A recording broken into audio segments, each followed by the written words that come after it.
वामनदादा कर्नाटक यांच्या नावाचं हे साहित्य संमेलन साखर खेड्यामध्ये स्मृतिशेष कॉम्रेड समाधान जाधव आणि पी.टी. जाधव, आर.डी. जाधव आणि मी एका कार्यक्रमाचं आयोजन केल्यानंतर वामनदादांच्या एका कार्यक्रमाचं सूत्रसंचालन करण्याचं भाग्य मला लाभलं. वामनदादा त्या रात्री भीमनगरामध्ये ज्या पद्धतीनं गायले त्यांना जवळून पाहता आलं आणि आज शाहीर B.R. आयुष्मान सुरेश साबळे, प्राध्यापक रवींद्र साळवे सर आणि त्यांचे सर्व या आयोजन समितीचे पदाधिकारी यांच्या माध्यमातून शब्दपीठावर आपल्या जिल्ह्यामध्ये कवी संमेलनाचा अध्यक्ष या नात्यानं बोलण्याची संधी प्रसिद्ध कवी प्रख्यात सूत्रसंचालक प्राध्यापक अजय गडसे आजच्या कवी संमेलनाचे सूत्रसंचालक यांनी दिली. सुरुवातीलाच कार्यक्रमात या कवी संमेलनाचा अध्यक्ष या नात्यानं मनोगत व्यक्त करावं. खरं म्हणजे कविता स्वभावाच्या दुःखांच्या खडकावर चैतन्याचा अजेंडा पुरत असते. कविता मुंगाला लागली की मुंगीच्या पावलात बांधलेल्या डोंगराचा निनाद ऐकू येतो. खरी कविता प्रापंचिक दुःखाच्या गाडग्या बडक्यात सांडते, लवडते, पावसात भिजते, उन्हात तळते, चुलीत जळते, घाईतून गळते, जन्माच्या मरण वेदना भोगताना कळते. खरं म्हणजे जिथे शब्दकोशातले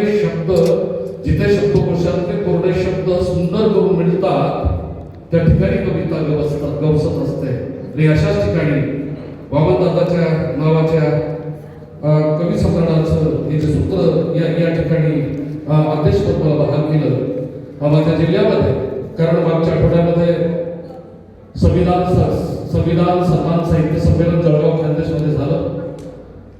जळगावच्या त्या साहित्य संमेलनाच्या कवी संमेलनाचा मी अध्यक्ष होतो. परंतु निदा फजली म्हणतात की नहीं आखिर होतो हा मंजर अच्छा लगता है, कुछ दिन शहर में घूमे लेकिन अब घर अच्छा लगता है, और हमने भी सोकर देखा है नए पुराने शहरों में, जैसा भी है अपने घर का बिस्तर अच्छा लगता है, जैसा भी अपने घर का बिस्तर अच्छा लगता है. रसिकांची काही गर्दी नाही. नेहमीप्रमाणे त्या ठिकाणी तसंच होतं. कवी संमेलनाला मोजके श्रोते होते. तीच गती या ठिकाणी आहे. कवितेला सुरुवात करतो. कवितेचं नाव आहे मुसलमानांच्या मुसक्या मानताळे. आम्ही पंक्चर काढणारे, रेगड्या ओढणारे, फाटकी दुटकी खेटर जमा करणारे, वरातीत उजेड वाहणारे, एसटीच्या टपावर मानेचा मनका मोडेल एवढे ओझे टाकणारे हमाल, रसवंती समोरील पाचटासारखे पडून आहोत सालोसाल. 5 वर्षांनी काढला जातो आमच्यातला रस काढण्याच्या पिढ्याच्या कथा सुरस. सलीम करीम अजीम सत्तार गफ्फार नाव उच्चारताच पोलिसांची बदलणारी देहबोली. सलीम करीम अजीम सत्तार गफ्फार नाव उच्चारताच पोलिसांची बदलणारी देहबोली. खुलेआम शेलक्या भाषेचा वापर आमच्या माथ्यावर ठेवले जाते न केलेल्या चुकांचे खापर. छळून पावली अडून शिव्यांची लाखोली वाहताना सुकावणारा जात्यांधार मधला परंपरागत द्वेष. इज्जतीचे धिडोडे निघतात गल्लोगल्ली. प्रत्येक ठिकाणी वागणूक सारखी, गावगाड्यापासून तर थेट दिल्ली. नावांचे तर सोडा रंगावरूनही छळले जातो आम्ही. नावांचे तर सोडा रंगावरूनही छळले जातो आम्ही. दिसली हिरव्या झेंड्याची गाडी की पोलिसांच्या भुया उंचावतात. दिसली हिरव्या झेंड्याची गाडी की पोलिसांच्या भुया उंचावतात. टोप्या दाड्यांवर साशंक नजरा रोवलेल्या, जुडुसात झाडा झडती अट्टल गुन्हेगारासारखी ठरलेली, आमच्यासाठी खाकी वर्दीची माया सरलेली. दैनंदिनीच्या पायात धास्तीचा कोल दांडा, रात्री 10च्या आत समारंभ बंद करण्याची सक्ती. दैनंदिनीच्या पायात धास्तीचा कोल दांडा, रात्री 10च्या आत समारंभ बंद करण्याची सक्ती. दुसरीकडे मनसोक्त उधाणते नियमावली निर्बंध, पाय रात्री 10च्या आत सभा समारंभ बंद करण्याची सक्ती, दुसरीकडे मनसोक्त उधाणते नियमावली निर्बंध पायदळी तुडवणारी भक्ती, संदतचा उंट नटला कव्वाली बदला, ईदेसाठी मोहल्ले सजायला लागले, मोहरमचे नगारे वाजायला लागले की शंका कुशंकाचे नाक सळसळायला लागतात, संशयाचे किडे वळवळायला लागतात. आनंदाच्या क्षणांवरही धास्तीची घारी सारखी पाळत आणि आनंदाच्या क्षणांवरही धास्तीची घारी सारखी पाळत रसा तळाला गेला आता उत्साहसणांमधला परंपरागत. मान्य आहेत काही आमच्या तर काही तुमच्यात वांगी सडकी. मान्य आहेत काही आमच्या तर काही तुमच्यात वांगी सडकी. एकात्मतेची फोडणी देताना कशाला रेटतात भूतकाळाची कारणे रडकी.